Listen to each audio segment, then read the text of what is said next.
એશિયાની સૌથી મોટી હોસ્પિટલ અમદાવાદ સિવિલમાં ઉંદર રાજ જોવા મળી રહ્યું છે। જી હા, સિવિલ હોસ્પિટલમાં આઈસીયુ વોર્ડમાં દર્દીઓને પરેશાન કરે છે। બાળકોને રાત્રિ દરમિયાન પગ અને શરીરે ફોલી ખાધાની પણ ફરિયાદ ઉઠી છે। બિંદાસ્ત ઉંદરો આટાફેરા કરતા હોય તેવો વિડીયો પણ સામે આવ્યો છે। છેલ્લા ઘણા સમયથી દર્દીઓ ફરિયાદ કરી રહ્યા છે, છતાં આ સમસ્યા એમની એમ જ જોવા મળી રહી છે। સિવિલનું આરોગ્ય તંત્ર ઉંદરોનો કાયમી નિકાલ કરવામાં સતત નિષ્ફળ રહ્યું છે। 400 કરોડના ખર્ચે તૈયાર કરાયેલ રેકોર્ડ રૂમમાં પણ દવાઓને પણ નુકસાન થઈ રહ્યું છે। વોર્ડ એસીમાં આટાફેરા સહિત રેકોર્ડ રૂમની ફાઇલો પણ ફોલી ખાધી છે। 15થી વધુ બાળકોને ઉંદરોએ ફૂંકી ફોલી ખાધા છે। ઇન્જેક્શન લેવા પડ્યા છે। સાથે સાથે 2 રેસિડેન્ટ ડોક્ટરને પણ ઉંદર કરડતા ટીટનેસના ઇન્જેક્શન લેવા પડ્યા છે। હોસ્પિટલમાં ઉંદરોના ત્રાસથી રાતભર દર્દીઓ ઉજાગરા કરવા માટે મજબૂર બન્યા છે। વધુ માહિતી સાથે સંવાદદાતા સચિન જોડાઈ ગયા છે। સચિન, એશિયાની સૌથી મોટી આ હોસ્પિટલ અમદાવાદ સિવિલ કે જ્યાં ઉંદર રાજ જોવા મળી રહ્યો છે, દર્દીઓ તો પરેશાન છે, સાથે સાથે ડોક્ટરોને પણ આ ઉંદરોએ કરડ્યા છે।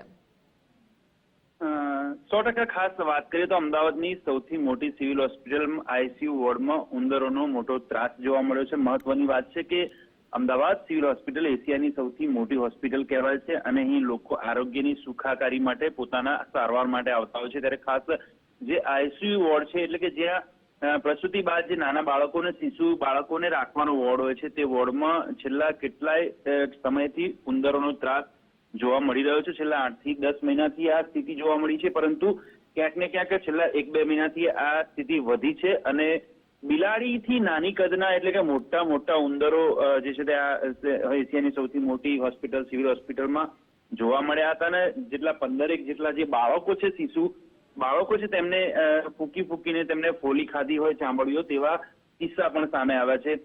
મહત્વની વાત છે કે સિવિલ હોસ્પિટલમાં જ્યારે મધ્યમ વર્ગના લોકો અહીં સારવાર માટે આવતા હોય છે ને ત્યારે ખાસ આવી ફરિયાદો કરે તો હોસ્પિટલ પ્રશાસન તંત્ર દ્વારા તેમને સગવડતાની ના મળે તે બીકે તેઓ ફરિયાદ નથી કરતા, કોઈ લેખિત ફરિયાદ નથી કરતા, પરંતુ 1-2 ડોક્ટરો જે છે તેમને પણ છેલ્લા 10 દિવસમાં જે ઉંદર કરડવાના જે કિસ્સા એક ડોક્ટર દ્વારા માહિતી મળી અને આખી આ ઘટના બહાર આવી। વિડીયો જે રીતે બહાર જોઈ શકો છો કે હોસ્પિટલની અંદર ઉંદરો ફરી રહ્યા છે। 15 થી વધારે બાળકોને ફૂંકીને ફોલી ખાધા છે। રેસિડેન્ટ ડોક્ટરની પણ ઉંદર કરડતા ટીટનસના ઇન્જેક્શન લેવા પડ્યા હતા અને મહત્વની વાત છે કે જ્યારે જે ઘટના બાદ જે પોલીસ જે સિવિલ તંત્ર છે તેમાં જે સુપ્રિન્ટેન્ડન્ટ છે તેમને વાત કરી હતી કે આ ઉંદરોનો ત્રાસ છે, પરંતુ અમે અહીં જે આની કાર્ય કરી રહ્યા છે, પરંતુ હજી સુધી કોઈ નિકાલ આવ્યો નથી। દરરોજની 1-2 નાની મોટી ફરિયાદ દર્દી કરી રહ્યા છે અને આ એક આરોગ્ય તંત્રની ખૂબ બેદરકારી કહી શકાય, કારણ કે એશિયાની સૌથી મોટી હોસ્પિટલમાં સારવારની મોટી વાતો કરવામાં આવે છે, પરંતુ ઉંદરોનો ત્રાસ જોવા મળી રહ્યો છે અને તંત્રએ કોઈ નિર્ણય લેવા માટે કંઈક કડક પગલાં લેવા પડશે। જી બિલકુલ, આભાર સચિન વિગત સાથે જોડાયા તે બદલ। એટલે કે ઉંદરોના કાયમી નિકાલના જે દાવાઓ કરવામાં આવી રહ્યા છે તે પોકળ સાબિત થયા છે। રોજ દર્દીઓ ફરિયાદ કરી રહ્યા છે, પરંતુ આ સમસ્યાનો નિકાલ નથી આવી રહ્યો।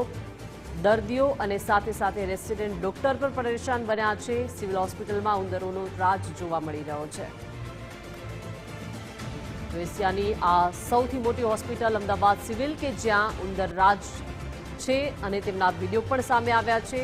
દર્દીઓ રોજ પરેશાન થઈ રહ્યા છે, સાથે બાળકો પણ પરેશાન થઈ રહ્યા છે અને ડોક્ટરો પણ ઉંદર કરડ્યા હોય તેવી ઘટનાઓ બની છે। બિંદાસ્ત ઉંદરો આટાફેરા કરતા હોય તેવો આ વિડીયો સામે આવ્યો છે। દર વખતે હોસ્પિટલો દાવા કરી રહી છે કે ઉંદરોનો કાયમી નિકાલ આવશે તેવા દાવાઓ થઈ રહ્યા છે, પરંતુ હજુ સુધી આ સમસ્યાનો નિકાલ નથી આવી રહ્યો। કાયમી નિકાલ કરવાના સતત જે દાવાઓ થઈ રહ્યા છે તે નિષ્ફળ સાબિત થયા છે। હજુ પણ સિવિલ હોસ્પિટલની એ જ પરિસ્થિતિ જોવા મળી રહી છે। 400 કરોડના ખર્ચે તૈયાર કરેલો રેકોર્ડ રૂમ પણ ફોલી ખાધો છે।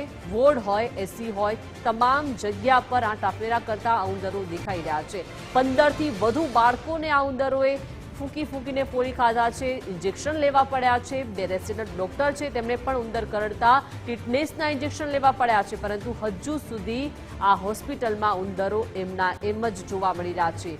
ઉંદરોના ત્રાસથી રાતભર દર્દીઓ હેરાન પરેશાન થઈ રહ્યા છે।